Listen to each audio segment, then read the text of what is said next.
Ladies and gentlemen, welcome back to the round review. This time we're reviewing round 14. There were only 6 games and they were pretty much all high scoring. We're talking 1, 2, 3, 4, 5, 6 teams out of 12 scored over 100 points. The only teams to score under 50 points was my club, Richmond. So an exciting round of football and a round categorised by not many upsets, to be completely honest with you. We'll start off with the Brisbane Lions, who took on St Kilda. The Lions won 126 to 106. St Kilda actually played great football, and in the last quarter, it was looking somewhat likely that they would come back, and then Brisbane found something within them. It was all Brisbane, like I said, until that last quarter. But St Kilda should be proud of that performance. They rarely kicked that many points, and they actually looked exciting. Perhaps Ross Lyon has just said, lads, let's just play it. Let's just be exciting, be attacking. Being defensive hasn't worked, so why not try be attacking for once? And this was the outcome they had. Still a loss, but more exciting nonetheless. That is, once again, 3 losses in... No, not 3 losses in a row, sorry. 2 wins in a row, now their first loss. And the Lions, I mean, they've only lost 1 out of the last 6 or 7 games, so they are really in form. That does include a draw. However, the players that were really good, obviously we all know it was the likes of Danaher kicking 5 goals. Jack Higgins kicked 5 goals as well. He proved great.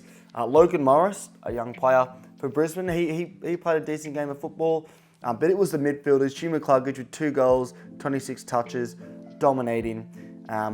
It was the likes of Dane Zorko, 30 touches. Clearances, Lockie Neal, 7 clearances.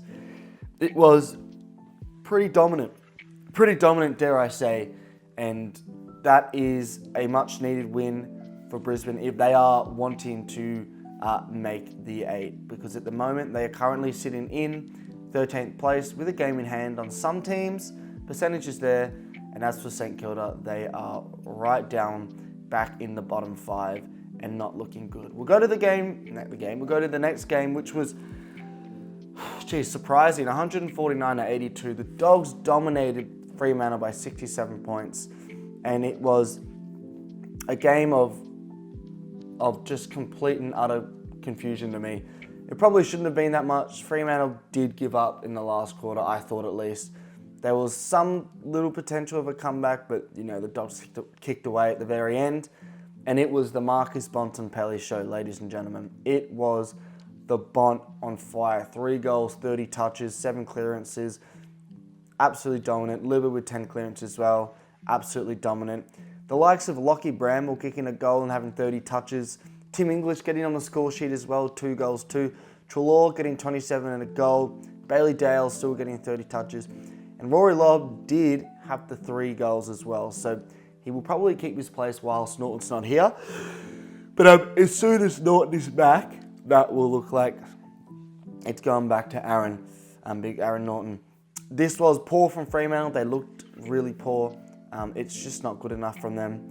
And West with 4 goals as well. Waitman kicking 3 goals. Hugo Hagen. It was the forwards really turned up. And even though Fremantle did have some 4 multiple goal kickers, the likes of Young, Sarong, Bailey and stuff, they couldn't get them over the line. And now, unfortunately, Fremantle are looking less and less likely to make the 8. They're in 8th place, played 13 games on 30 points. But, it just takes a draw or a loss for them and a win to Melbourne, Gold Coast, or, even Fremantle or someone to get out the 8. They can still make it, but it's not looking good, especially after that loss really damaged their percentage. Next game I'm not going to talk about too much because we all know I record a separate video about every Richmond game, but Richmond lost 49-97 to the Hawthorn Football Club, and that was very depressing. We didn't turn up for Dustin Martin's 300. This was the only game we had to turn up for this year. This was our final, and we didn't turn up. I'm sick of my club, and we'll move swiftly on from that. Adelaide 67 to Sydney 109. This was a really interesting game until Sydney made it boring. It was looking likely that Adelaide might get a result, and then something happened in the second half of that third quarter. Sydney kicked, how many is it? 1, 2, 3, 4, 5, 6, 7, 8, 9, 10. They kicked 10 goals in a row from the third to the end of the fourth quarter. And I mean, Adelaide are young and injured, so it makes sense they fall away, but it's just still not good enough. 42-point victors. It was not, it didn't look like that's what the game should be, but the talking point is obviously Joel Amartey with 9 goals, dominated Adelaide. And the normals. Grundy had a great game. Goulden, Heaney, Rowbottom, even you could say Warner had a decent game. Adams had a good game. It was just the midfielders. And when are we going to see a Sydney defeat again? I'm not sure I ever will, because Sydney are now 3 wins ahead of second place Carlton, and they have a game in hand against third place Collingwood. And as for the Adelaide Football Club, still in fourth last, percentage now not so good. It's not looking good, Brev. We move on to North Melbourne, taking on Collingwood. Game of the round, 100%. What a comeback from the Collingwood Football Club. I mean, arguably the greatest comeback I've seen in a long time. Was it 58 points or something like that? 56, 58 points.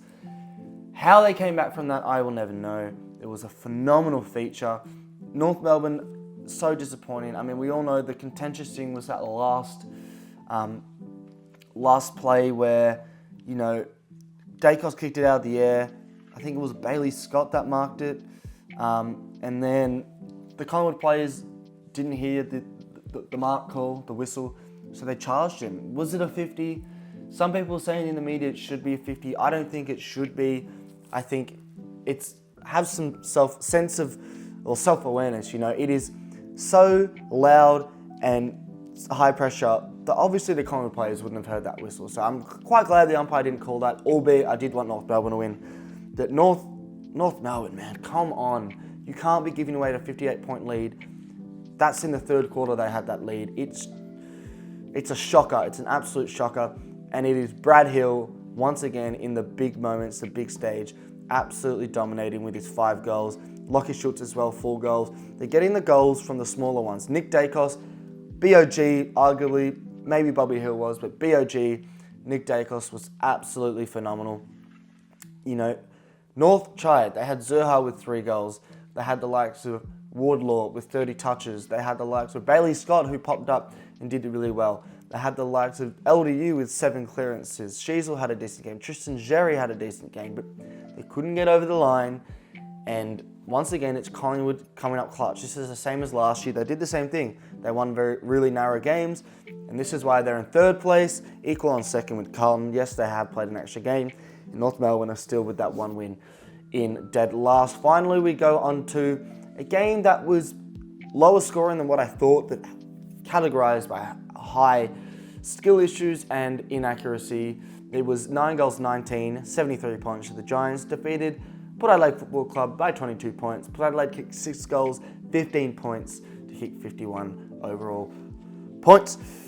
19 points, 15 points. That is just an outrageous number of points. But this game was interesting, and then the Giants sort of kicked away in the end. I always felt like the Giants would win this, and they proved me right. It wasn't really an exciting game. Nothing too big happened, in my opinion at least. They needed this to win, the Giants, because they are now back in the race for top 4. They are in 5th place. Port Adelaide equal on points with the Giants, but the percentage is 108.8. So not the loss they want to be having, Port Adelaide, but it happened nonetheless. Georgiades popped up with 3 goals. We all knew No Dixon would be a little bit of a problem, and it proved it. I thought the likes of Kelly, Callaghan again, Green's having a he's having a comeback season. He started a bit slow, I thought. They were better, but unfortunately, there's still work to do for the Giants. Everyone else had a bye, so that's around. Thank you very much for watching, and I'll see you in another video.